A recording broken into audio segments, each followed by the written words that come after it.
Today we have Alex Norn, who's one of my favorite guys to watch practice, test equipment. This is gonna be a fun one. Guy's got crazy good hands, are really sensitive to equipment, so it's always fun to get feedback like this. So let's get into the session with Alex. We got shots from 75, 40, and out of a bunker, and I might ask him to do something a little silly, but we'll get to that. Let's get into the testing. Here we go. It looks very, very good. So I'm going to introduce you to Opus. Yes. So what I have in my hand here is a 60T and a 60C. Yeah. So this is pretty close to what you have, but I'm going to tell you a little bit quickly about the changes cosmetically from where you're at now. This has got a longer hosel, Yeah. which raises the center of gravity. The groove pattern's a little bit different, so the way that they cut the grooves, there's more grooves on the face than your Wedge, but essentially it grabs, it kind of holds onto the top of the ball a little bit longer to drive down. So I always call it like, it's almost like cheating center of gravity to get it down even further. So you always like Wedges out of a window like this, right? Okay, so let's hit a few. It looks very, very good. So I want a lot of spin in a Wedge. So you guys are very annoyed with me on tour. I asked for a new Wedge a lot. So let's hit about 4 or 5 from here. So you got about a 75-yard shot. To the right one? Yeah, we're going to that right flag. 75? Yep.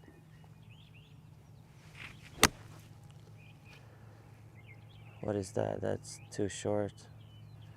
That was 65.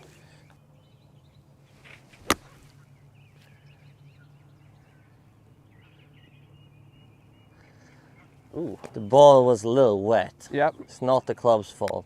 Let me see that. But this is going to be actually kind of a good test because it is a little early in the morning. So this is when you're trying to get a little bit more out of a Wedge, spin-wise. Yeah.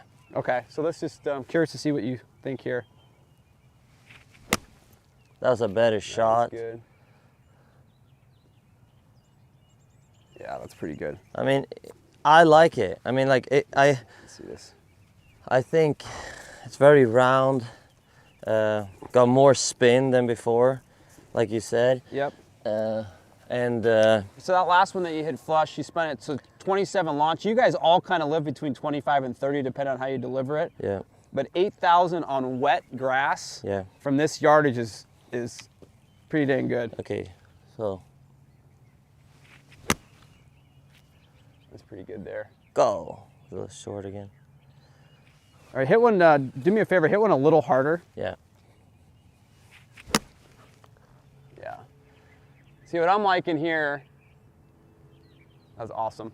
What I'm liking here is the flight. Like, those are all pretty flat, right? Without even really trying that hard. They're all kind of coming out of the same window. 7,500 out of wet grass at 28 launch. So in my opinion, from a shot this distance off of wet turf, 75 to 8,500 is pretty elite spin if you live somewhere in that range. So it's obviously doing that well. So let's move on to the next station. How much of an effect does wet grass have? I mean, is it substantial loss in spin, or is it? Yeah, I mean, it kind of varies a little bit. So you just have to be, you know, that's why we take sometimes when it's a little trickier shot, you take, you know, 5 or 6 small practice swings to kind of just see what you get the feel from. Like you imagine you're hitting a golf club with that wetness.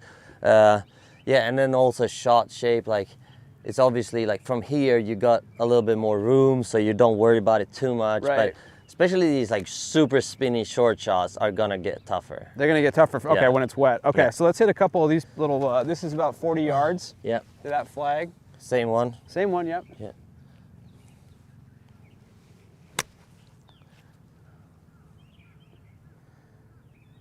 Well, you got that shot dialed. But it's like tiny bit, like too little spin, but you can also see the divots a little bit too much from the inside to kind of create that spin. So you're it's almost like you're kind of hitting a little hook on that shot. Yeah. So if I try, you see like that's a little bit more spin. That's gonna spin. And I hit it more, the divot straighter. 6,100 from here. Okay. So like I'm looking at it like this. Like we had some players in here yesterday off of dry turf. Yeah. And on this same shot, they were spinning around 7,000. So the spin loss because of the wet grass, we'll say anywhere between 800 and 1,000 RPMs is what you lose. Yeah. So if I was trying to put more spin, that's a little bit more attack. Yeah, that's pretty good. I want you to kind of hit that kind of low drawy one that kind of skips up there.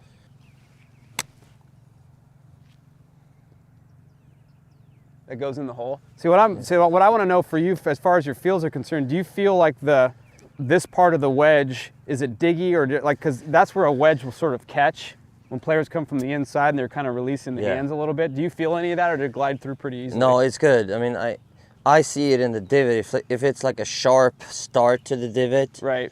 You know, here, yeah. If that's sharp, I like, you know, I think it behaves really well. Okay. If it's like, you can see it that it's different digging and that the heel takes over and stuff. But here, I feel it good. That's what I like about the roundness of it. It's like it feels like less interaction with the ground. So let's hit that look, kind of that soft one for the last one from here. More straight. Or, yeah. Yep. Yeah.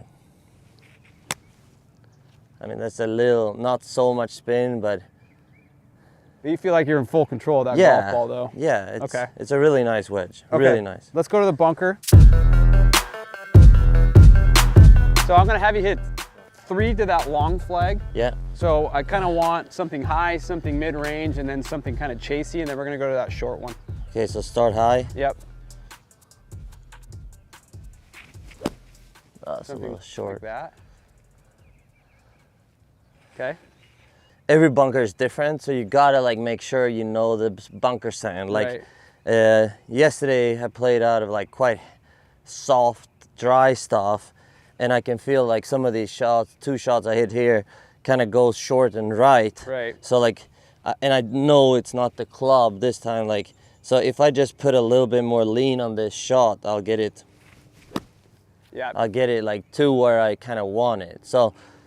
But it behaves really nice. You know, it behaves like I want it to. So let's go to this short flag here. Yeah. Ooh. Okay, let's leave that. Okay, I want you to hit one more of the bunker for me.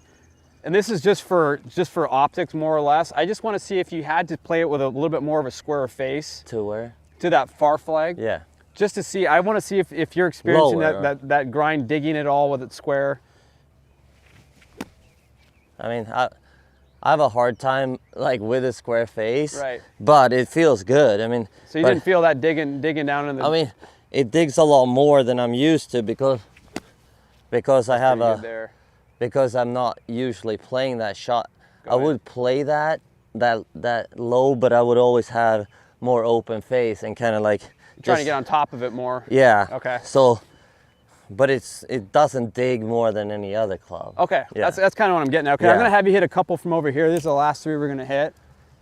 So we've had this discussion with a bunch of my colleagues. I think as far as hands are concerned, you got arguably one of the best set of hands in golf. It's very kind of you. Well, I'm just being honest with you. Yeah. So this short flag, we're short-sided. Let's see what this thing does on like this full tilt flop shot. Yeah, I mean, full. Yeah, just go.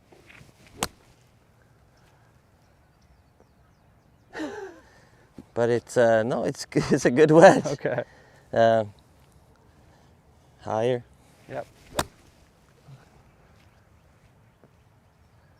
Let's send off the people with one more. The hardest. Yep.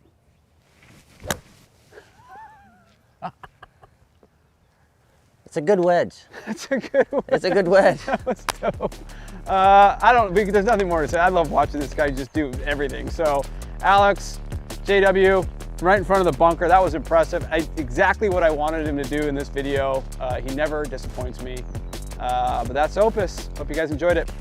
We're out of here. Thank you.